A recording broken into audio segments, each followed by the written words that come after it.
ঘটনাক্রমে সেদিন গেটের সামনেই আমাদের দেখা হয়ে গেল। ভাগ্যক্রমে আজ আমাদের দুজনেরই ডে শিফট ছিল, কিন্তু সাকিবকে দেখেই আমি থমকে গেলাম। আমার মনের ভেতর যেন একটা জোর ধাক্কা খেলাম। তার চেহারা দেখেই বুঝলাম কিছু একটা ঠিক নেই। তার সেই চঞ্চল হাসি খুশি মুখটা কেমন যেন ফ্যাকাশে আর শুকিয়ে গেছে, চোখের নিচে কালির প্রলেপ। আমি তার হাতে হাত মেলাতে অভিযোগের সুরে বলেই ফেললাম, কিরে দোস্ত, পোস্টমর্টম ডিপার্টমেন্টে যাওয়ার পরে তুই তো মেসেজের উত্তর দিতেও ভুলে গেছিস। কি হয়েছে তোর? চেহারাটা এমন দেখাচ্ছে কেন? মনে হচ্ছে অনেকদিন ঘুমাস না। আমার এই হালকা মেজাজের কথাতেও সাকিবের মুখে কোনো হাসির রেখা দেখা গেল না, বরং তার চেহারায় আতঙ্কের ছাপ ফুটে উঠল। সে আমার কাছে এগিয়ে এলো, তারপর নিচু স্বরে প্রায় ফিস ফিস করে বলল, শাহজাহান, আমার তোকে কিছু বলার আছে, খুব জরুরি কথা। Welcome back. আশা করছি আপনারা সবাই ভালো আছেন, ভালোর দলে আছেন। আমিও ভালো আছি আর ভালোর দলে আছি। নতুন একটা ঘটনায় যাব, যেভাবে লেখা আছে সেভাবেই পড়ে শোনাচ্ছি। আমার নাম ডাক্তার শাহজাহান। সালটা 2008। আমি আর আমার পরম বন্ধু সাকিব দুজনে মিলে MBBS পাশ করলাম। দীর্ঘ 4 বছরের হাড় ভাঙা খাটুনি, বিনিদ্র রজনী আর অজস্র পরীক্ষার বৈতরণী পার করে যখন ডাক্তার হওয়ার তকমাটা গায়ে লাগলো, তখন মনে হয়েছিল যেন বিশ্ব জয় করে ফেলেছি। পাশ করার পরপরই ঢাকার একটি নামকরা সরকারি হাসপাতালে আমাদের ইন্টার্নশিপ বা হাউস জব শুরু হলো। হাউস জবের দিনগুলোর কথা যারা জানেন না তাদের বলে বোঝানো কঠিন। এমন একটা সময় যখন একজন নবীন ডাক্তারকে পুঁথিগত বিদ্যার জগৎ থেকে বের হয়ে বাস্তব পৃথিবীর কঠিন পরিস্থিতির মুখোমুখি হতে হয়। ডিউটির সময়টা ছিল বেশ অদ্ভুত এবং ক্লান্তিকর। আমাদের ডে শিফটের পাশাপাশি নাইট শিফটও করতে হতো। দিনের বেলায় ডিউটি করার জন্য খুব একটা সমস্যা ছিল না, কারণ দিনের আলোতে মানুষের কোলাহলে আর ব্যস্ততায় সময়টা কোন দিক দিয়ে কেটে যেত টেরই পেতাম না। কিন্তু রাতের ডিউটি বা নাইট শিফট ছিল আমার জন্য সাক্ষাৎ নরক। সত্যি বলতে রাতের ডিউটির কথা শুনলেই আমার জীবন বের হয়ে যাওয়ার উপক্রম হতো। হাসপাতালে এসে আমি বুঝলাম আমি আসলে ঘুমের ব্যাপারে খুবই কাঁচা। ছোটবেলা থেকেই রাত জাগা আমার জন্য ছিল বিশ্বের সবচেয়ে কঠিন কাজগুলোর একটি। আর এখানে তো শুধু রাত জাগা নয়, সজাগও থাকতে হয়। আমার সবসময় এই একটাই ভয় কাজ করত, ইস, যদি একটু চোখের পাতা এক করি আর ওই তন্দ্রাচ্ছন্ন বা আচ্ছন্ন অবস্থায় আমার হাত দিয়ে কোনো ভুল হয়ে যায়। এই ভুলের মাসুল তো কোনো সাধারণ মাসুল নয়, এর সাথে জড়িয়ে আছে মানুষের জীবন মরণ। এই ভয়ে আমি রাতে ডিউটি করার সময় বারবার বেসিনে গিয়ে মুখে পানির ঝাপটা দিতাম। ঠান্ডা পানি যখন চোখে মুখে লাগতো তখন ক্ষণিকের জন্য ঘুম পালাতো বটে, কিন্তু শরীরের ক্লান্তি যেত না। তবু আমি আমার দায়িত্ব কর্তব্যে কখনোই বিন্দুমাত্র অবহেলা করিনি। আমার আর সাকিবের বন্ধুত্ব ছিল খুবই গভীর।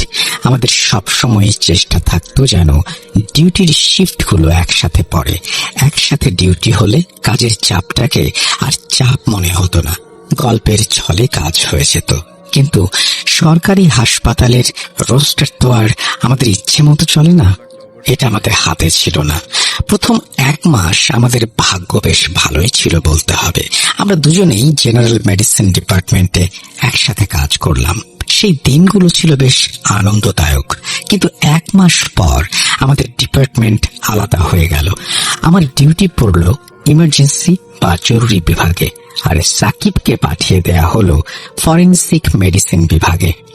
ফরেনসিক মেডিসিন নামটা শুনলেই অনেকের গা শিউরে ওঠে। সেখানে তাকে পোস্টমর্টম বা ময়না তদন্তের জন্য ডাক্তারের সজীবকে অ্যাসিস্ট করতে হতো। আমাদের দুজনের জন্যই এই সময়টা ছিল আসল শিক্ষার সময়, যাকে বলা হয় হাতে কলমে ট্রেনিং। শিডিউল ছিল অত্যন্ত কড়া।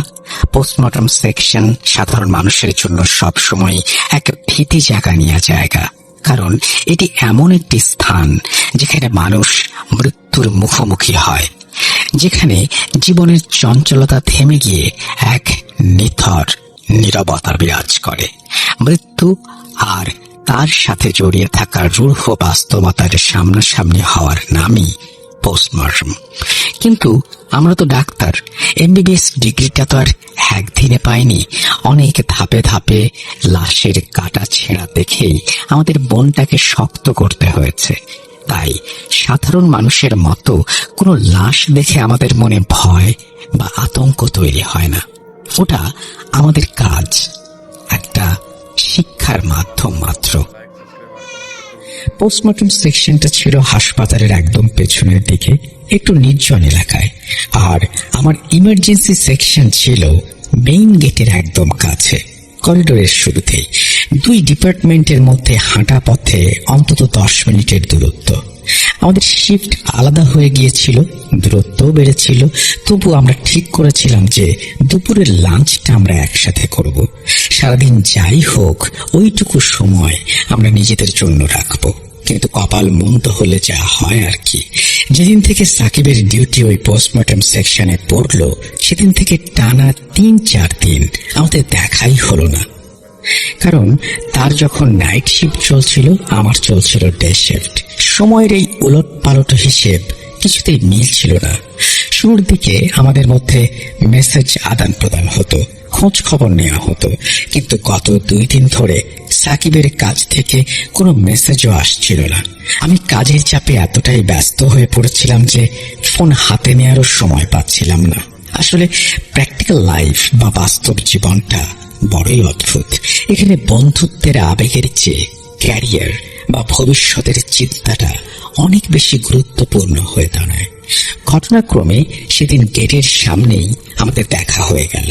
ভাগ্যক্রমে আজ আমাদের দুজনেরই ডে শিফট ছিল, কিন্তু সাকিবকে দেখেই আমি থমকে গেলাম। আমার মনের ভেতর যেন একটা জোর ধাক্কা খেলাম। তার চেহারা দেখেই বুঝলাম কিছু একটা ঠিক নেই। তার সেই চঞ্চল হাসি খুশি মুখটা কেমন যেন ফ্যাকাশে আর শুকিয়ে গেছে, চোখের নিচে কালির প্রলেপ। আমি তার হাতে হাত মেলাতে অভিযোগের সুরে বলেই ফেললাম, কিরে দোস্ত, পোস্টমর্টম ডিপার্টমেন্টে যাওয়ার পরে তুই তো মেসেজের উত্তর দিতেও ভুলে গেছিস। কি হয়েছে তোর? চেহারাটা এমন দেখাচ্ছে কেন? মনে হচ্ছে অনেকদিন ঘুমাস না। আমার এই হালকা মেজাজের কথাতেও সাকিবের মুখে কোনো হাসির রেখা দেখা গেল না, বরং তার চেহারায় আতঙ্কের ছাপ ফুটে উঠল।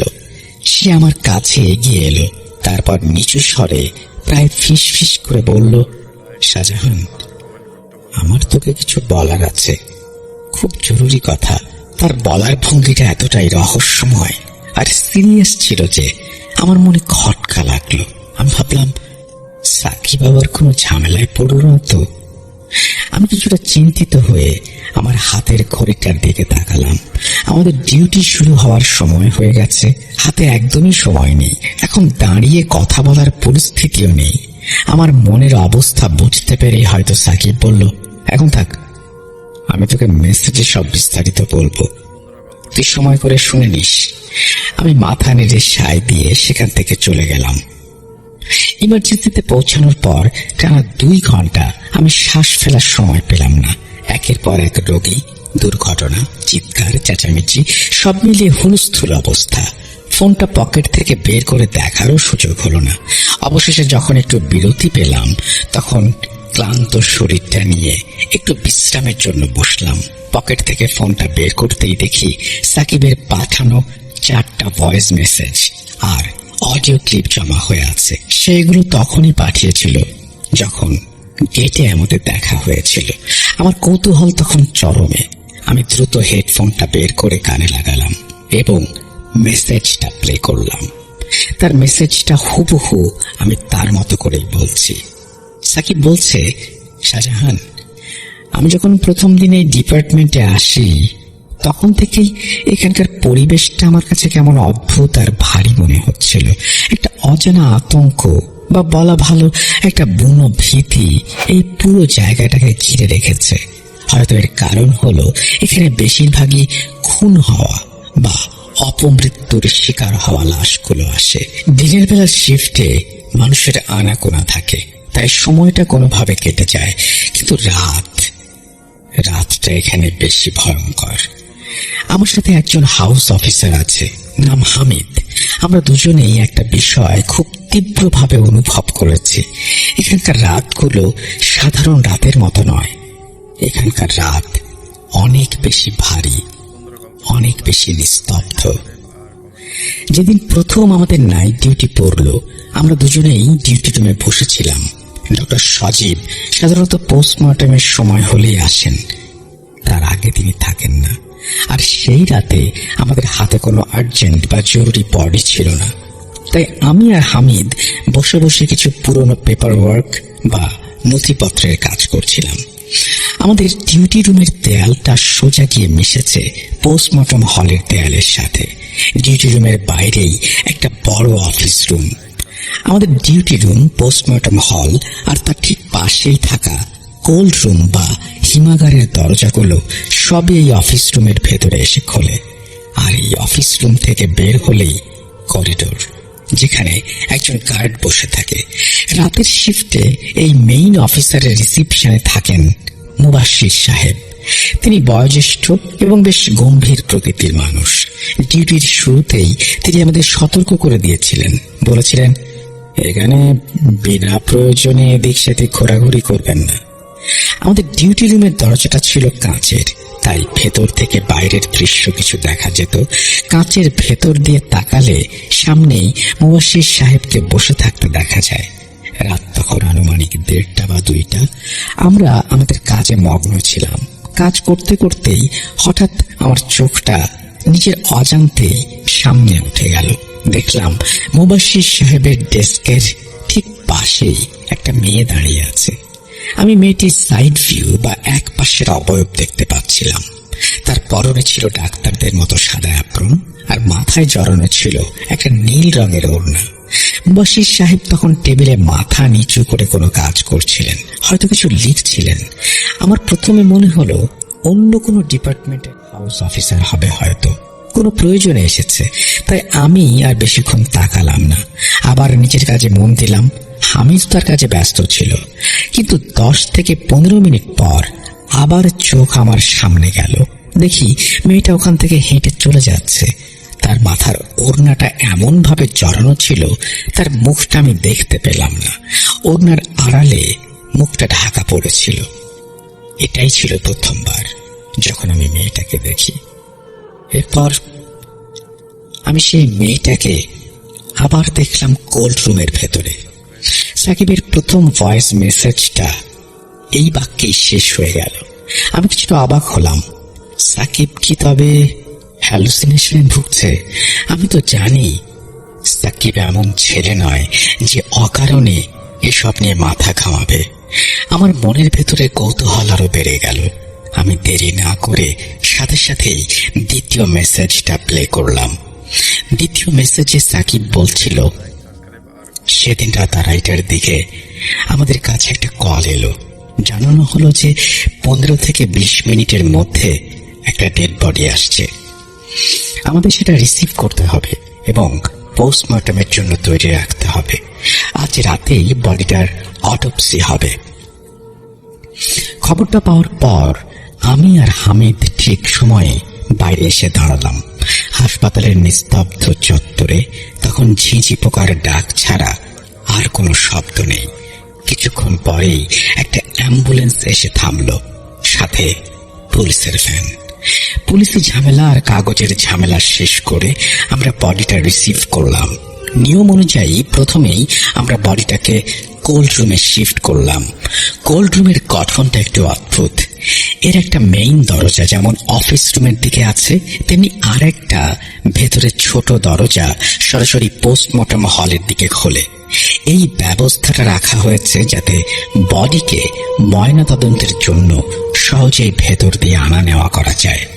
আমি আর হামিদ ওই ছোট দরজা দিয়েই পোস্টমর্টম হলে ঢুকলাম। আমরা দ্রুত হাতে সব যন্ত্রপাতি, কাঁচি ইত্যাদি গুছিয়ে নিতে লাগলাম।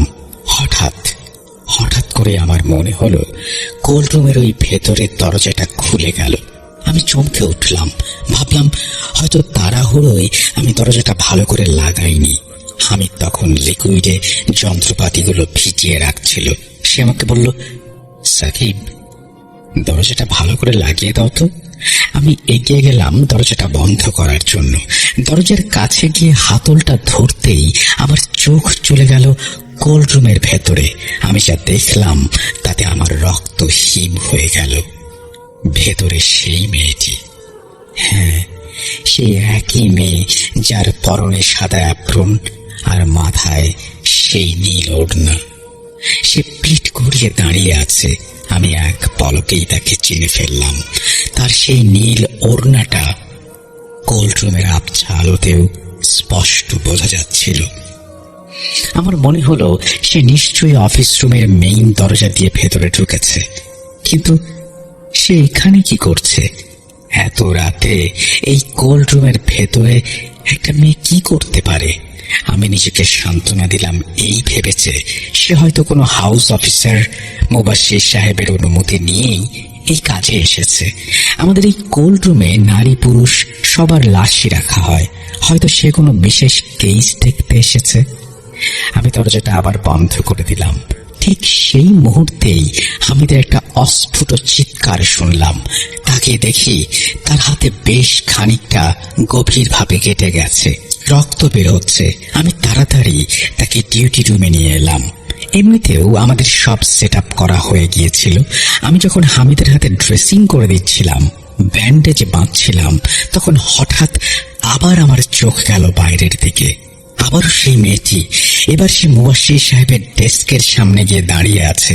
কিন্তু অদ্ভুত ব্যাপার হলো, মুবাশশির সাহেব তখন ডেস্কে ছিলেন না। তিনি হয়তো ওয়াশরুম বা অন্য কোথাও গিয়েছিলেন। আমি ভাবলাম মেয়েটা হয়তো কোনো সাহায্য চাইছে বা কিছু খুঁজছে।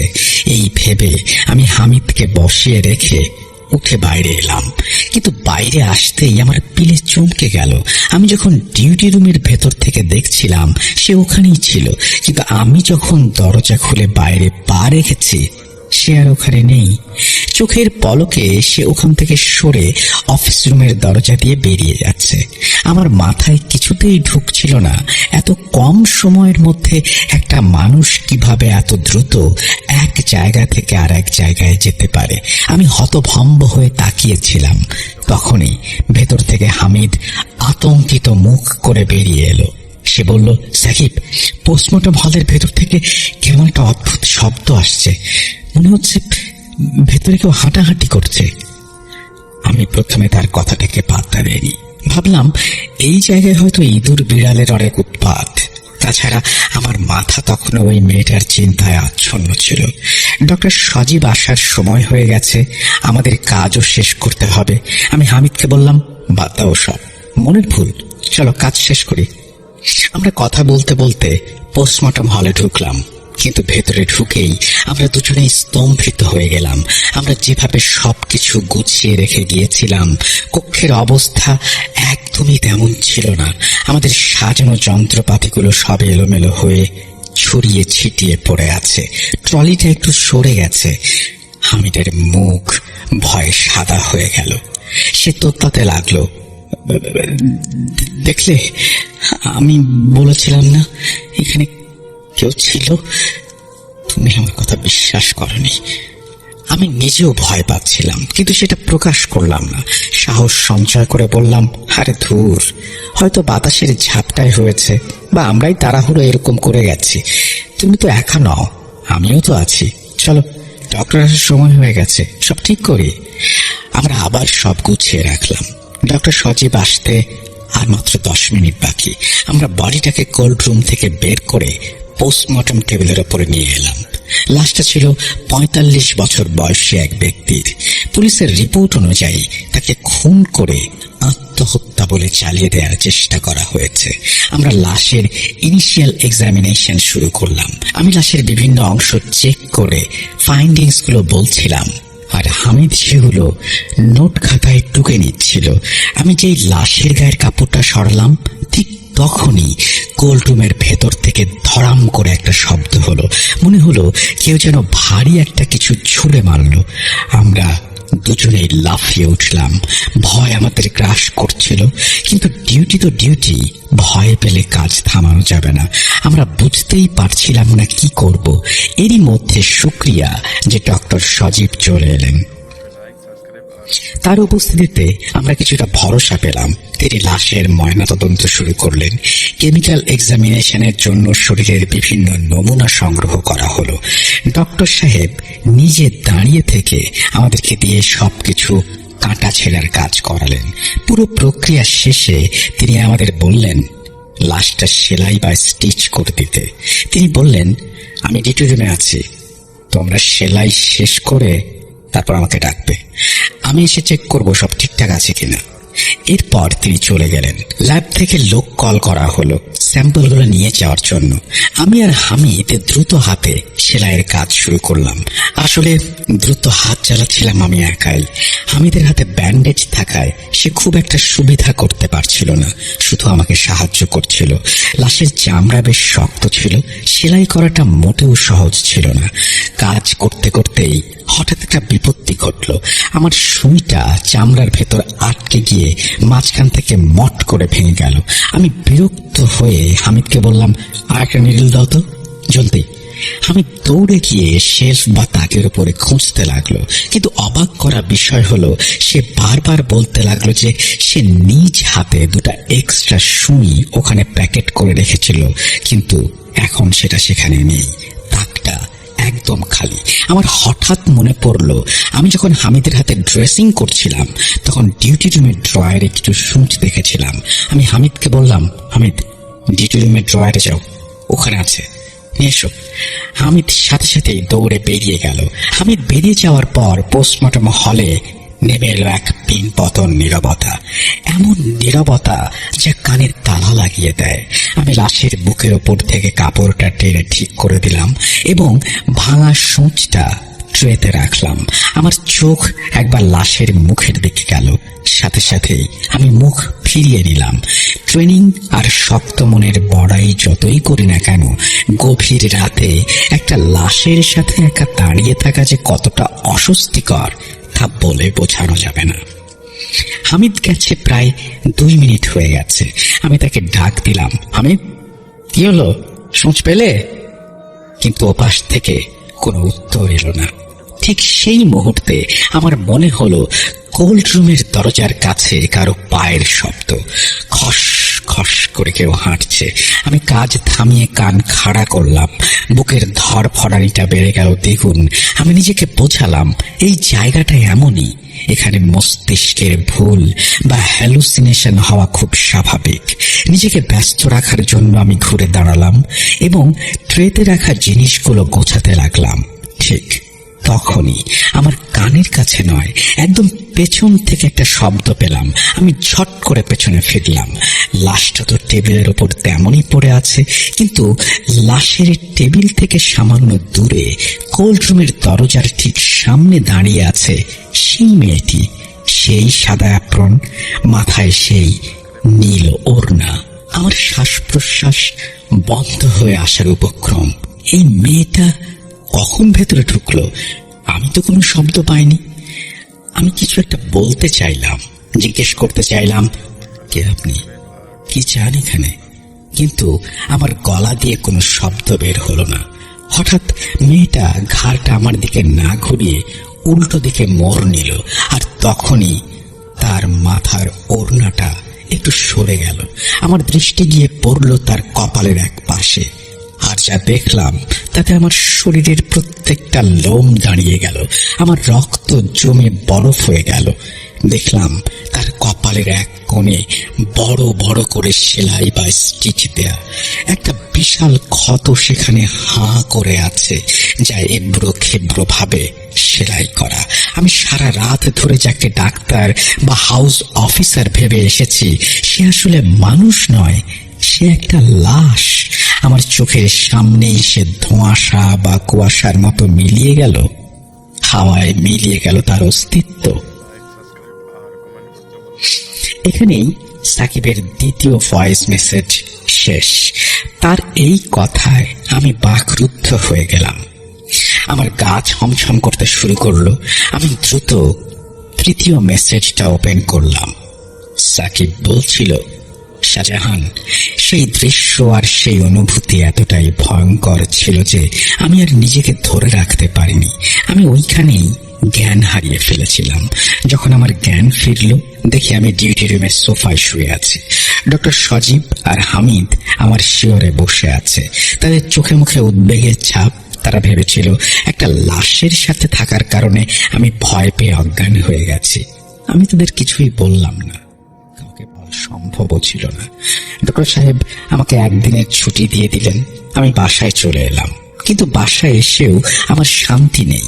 একটা অদ্ভুত অস্থিরতা আমাকে ঘিরে ধরেছে।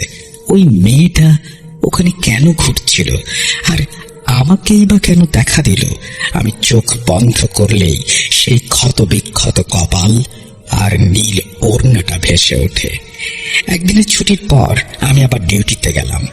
ডক্টর দয়া করে আমার আর হামিদের ডিউটি শিফট চেঞ্জ করে ডে শিফটে দিয়ে দিলেন। হামিদের অবস্থা আমার মতোই খারাপ ছিল। সে আমাকে বলল, সাকিব, ওই রাতে আমার হাতটা যে কেটেছিল ওটা এমনি এমনি কাটেনি। আমার স্পষ্ট মনে আছে, কেউ একজন আমার কানের কাছে ফিস ফিস করে কিছু বলছিল। আমি চমকে উঠেছিলাম বলেই হাতটা কেটে যায়। সে বলল, যখন সূঁচটা ভেঙেছিল তখনও সে অদ্ভুত শব্দ শুনেছিল। আর সবচেয়ে ভয়ের কথা, হামিদ যখন সূঁচ আনতে ডিউটি রুমে গিয়েছিল তখন ড্রয়ার খুলতে সে আঁতকে উঠল। সে নিজের হাতে যে সুইগুলো পোস্টমর্টম হলের ট্রেতে রেখে এসেছিল, ঠিক সেই প্যাকেটটাই এখন ডিউটি রুমের ড্রয়ারে। সে নিজের হাতে যে সূঁচগুলো রেখে এসেছিল। এতটা পথ এগুলো এলো কিভাবে? সে দৌড়ে হলের দরজা খুলল, দেখলো আমি ফ্লোরে অজ্ঞান হয়ে পড়ে আছি। আমরা এখন দিনের বেলা ডিউটি করছি ঠিকই, কিন্তু সেই রাতের পর থেকে আমি আর স্বাভাবিক হতে পারছি না। একা থাকলেই ভয় লাগে, বুকের ভেতরটা সবসময় ধড়ফড় করে। রাতে ঘুমোতে পারি না, দুঃস্বপ্ন দেখে ধড়মড় করে উঠে বসি। আর কাল আমি এমন একটা জিনিস পেয়েছি যা আমাকে পুরোপুরি নাড়িয়ে দিয়েছে। তৃতীয় মেসেজটা এখানে শেষ হলো। আমি চতুর্থ মেসেজটা প্লে করতে যাচ্ছিলাম, ঠিক তখনই ইমার্জেন্সিতে একটা সিরিয়াস কেস এলো। আমাকে বাধ্য হয়ে ফোন রেখে দৌড়াতে হলো। এতটাই ব্যস্ত হয়ে পড়লাম যে দুপুরের লাঞ্চের আগে আর ফোনটা হাতে নেওয়ার সুযোগই হলো না। লাঞ্চের সময় আমি ঠিক করলাম আজ সাকিবের সাথে লাঞ্চ করব এবং বাকি ঘটনা শুনব। তাই আমি আমার ডিপার্টমেন্ট থেকে বেরিয়ে একটু নির্জন জায়গায় গিয়ে বসলাম। কানে হেডফোন লাগিয়ে চতুর্থ মেসেজটা অন করলাম। আমি জানতে চাইছিলাম সে কি এমন পেয়েছে যা তাকে এতটা ভয় পাইয়ে দিয়েছে। চতুর্থ মেসেজের শুরুতে কিছুক্ষণ নীরবতা। মনে হলো সাকিব কথা বলতে গিয়ে হাঁপিয়ে উঠেছে। তারপর সে ভাঙা গলায় বলতে শুরু করলো, শাহজাহান, যখন আমাদের তেমন কোনো কাজ থাকে না তখন আমরা ডিউটি রুম থেকে মেইন অফিসে এসে বসি। দিনের বেলা মুবাশশির সাহেবের জায়গায় জহির সাহেব থাকেন। সেদিন তিনি আমাকে আর হামিদকে বলে একটু বাইরে গিয়েছিলেন কোনো কাজে। তিনি যাওয়ার কিছুক্ষণ পরেই এক্সামিনেশন ল্যাব থেকে একটা লোক এলো কিছু ইম্পর্টেন্ট ডকুমেন্টস নিতে। আমি ফাইল খোঁজার জন্য অফিসের ক্যাবিনেট বা আলমারিটা খুললাম। ফাইলের স্তূপের মাঝে হঠাৎ আমার চোখ আটকে গেল একটা পলিথিনের প্যাকেটে। সেই প্যাকেটের ভেতরে একটা নীল ওড়না। আমি ল্যাবের লোকটাকে বিদায় করেই কাঁপা কাঁপা হাতে প্যাকেটটা বের করে আনলাম। এটা নিশ্চিতভাবেই সেই মেয়েটির ওড়না যাকে আমি রাতে দেখেছিলাম। আমি প্যাকেটটা খুলে ওড়নাটা বের করলাম। ওড়নাটা পুরনো ছিল না, অর্ধেকটা ছেঁড়া। তার সাথে একটা ফাইলের ট্যাগ লাগানো ছিল যাতে একটা কোড নাম্বার লেখা। আমি কৌতূহল বশত ওই কোড নাম্বার দিয়ে পুরনো রেকর্ড ফাইলগুলো ঘাঁটতে শুরু করলাম। অনেক খোঁচাখুঁচির পর যা পেলাম তা দেখে আমার হাত থেকে ফাইলটা পড়ে গেল। মেয়েটি ছিল একজন মেডিকেল স্টুডেন্ট। মাত্র 15 দিন আগে এক মর্মান্তিক বাস দুর্ঘটনায় তার মৃত্যু হয়। সে বাসের ড্রাইভারের ঠিক পাশের সিটেই বসেছিল। বাসটা নিয়ন্ত্রণ হারিয়ে সামনে থাকা একটা রড বোঝাই ট্রাকের পেছনে সজোরে ধাক্কা মারে। ট্রাক থেকে বেরিয়ে থাকা একটা লোহার রড সোজা এসে মেয়েটির কপালে ঢুকে যায় এবং সে ঘটনাস্থলেই মারা যায়। তার পোস্টমর্টম এই হাসপাতালেই হয়েছিল। হয়তো তার ব্যক্তিগত জিনিসপত্র বা আলামত হিসেবে এই ছেঁড়া ওড়নাটা রয়ে গিয়েছিল। কেউ নিতে আসেনি বা ভুলে এখানে থেকে গেছে। এটাই ছিল নিছক এক অবহেলা। শাহজাহান, এখন আমি আরো বেশি আতঙ্কিত। আমার মনে হচ্ছে আমি পাগল হয়ে যাব। অদ্ভুত সব খেয়াল আমার মাথায় আসছে। আমি সিদ্ধান্ত নিয়েছি, আমি এই হাউস জব আর করব না। আমি এখান থেকে চলে যাব। সাকিবের এই শেষ কথাটা শুনে আমি রীতিমতো বিচলিত হয়ে পড়লাম। আমার বন্ধুর এই অবস্থা মেনে নেওয়া কঠিন ছিল। আমি আর দেরি না করে সোজা তার ডিপার্টমেন্টের দিকে ছুটলাম। কিন্তু সেখানে গিয়ে শুনলাম সাকিব নেই। হামিদ জানালো সাকিবের শরীর খুব খারাপ লাগছিল, তাই সে আধা ঘন্টা আগেই ছুটি নিয়ে বাসায় চলে গেছে। সাকিব এই ঘটনাগুলোকে খুব গভীরভাবে মনের ভেতর গেঁথে নিয়েছিল। আমি সেখান থেকেই তাকে কল করলাম, কিন্তু সে ফোন ধরল না। টানা 2 দিন আমি তাকে ফোনে পাওয়ার চেষ্টা করলাম, কোনো লাভ হলো না। অবশেষে 3য় দিন আমি তার বাসায় যাওয়ার সিদ্ধান্ত নিলাম। তার বাসা ছিল ঢাকার ধানমন্ডিতে। আমি সরাসরি তার বাসায় উপস্থিত হলাম। গিয়ে দেখি তার অবস্থা ভয়াবহ। প্রচন্ড জ্বরে সে কাতরাচ্ছে, চোখ মুখ বসে গেছে। আমাকে দেখে সে জড়িয়ে ধরে বলল, শাহজাহান, ওই মেয়েটা এখন আমাকে এখানেও দেখা দেয়। আমি ঘরের কোণায় তাকে দাঁড়িয়ে থাকতে দেখি। আমি তাকে অনেকবার বোঝালাম, সান্ত্বনা দিলাম যে সব মনের ভুল, সে অতিরিক্ত চিন্তা করছে বলে হ্যালুসিনেট করছে, কিন্তু সে কোনো কথাই শুনতে চাইল না। সত্যি সে আর হাউস জবে ফিরে যায়নি। শুধু তাই নয়, সে মানুষের সাথে মেলামেশাও এক প্রকার বন্ধ করে দিল। এক সময়ের চঞ্চল ছেলেটা কেমন যেন গুমোট আর চুপচাপ হয়ে গেল। আমি আমার হাউস জব চালিয়ে যাচ্ছিলাম, কিন্তু বন্ধুর খোঁজ রাখা ছাড়িনি। কাকতালীয় ভাবে কিছুদিন পর আমার ডিউটিও ওই পোস্টমর্টম ডিপার্টমেন্টে পড়ল। সাকিবের কথাগুলো আমার মনে বাজতো সব সময়। এটা সত্যি যে ওখানকার রাতের পরিবেশটা ছিল অসম্ভব ভারী। আমি নিজে কখনো কোনো ছায়া বা মূর্তি কিছুই দেখিনি, কিন্তু অদ্ভুত সব আওয়াজ পাওয়াটা ওখানে ছিল নিত্য নৈমিত্তিক ব্যাপার। মুবাশির সাহেবের সাথে আমার বেশ ভালো সম্পর্ক গড়ে উঠেছিল। একদিন কথায় কথায় আমি তাকে সাকিবের অভিজ্ঞতার কথা বললাম। তিনি দীর্ঘশ্বাস ফেলে বললেন, ডাক্তার সাহেব, আমি কোনো মেয়েকে দেখিনি বটে, তবে একদিন আমার সাথেও খুব অদ্ভুত একটা ঘটনা ঘটেছিল। আমি অফিস রুমে বসেছিলাম, হঠাৎ দেখলাম পোস্টমর্টম হলের দরজা খুলে এক লোক বেরিয়ে এলো।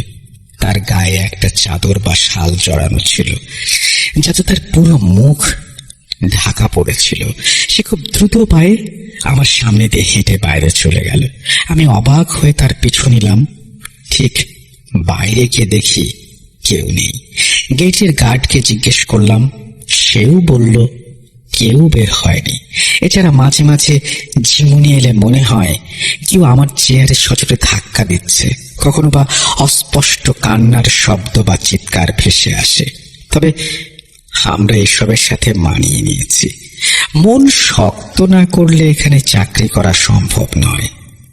আমি শেষ পর্যন্ত ওই হাসপাতালেই আমার হাউস জব বা ইন্টার্নশিপ সম্পন্ন করলাম। কিন্তু সাকিব আর ফিরেনি। কিছুদিন বিরতি নিয়ে কিছুটা সুস্থ হওয়ার পর সে অন্য একটি হাসপাতালে জয়েন করে, কিন্তু সেই রাতের বিভীষিকা তার মন থেকে কখনো মুছে গিয়েছিল কিনা আমি জানি না।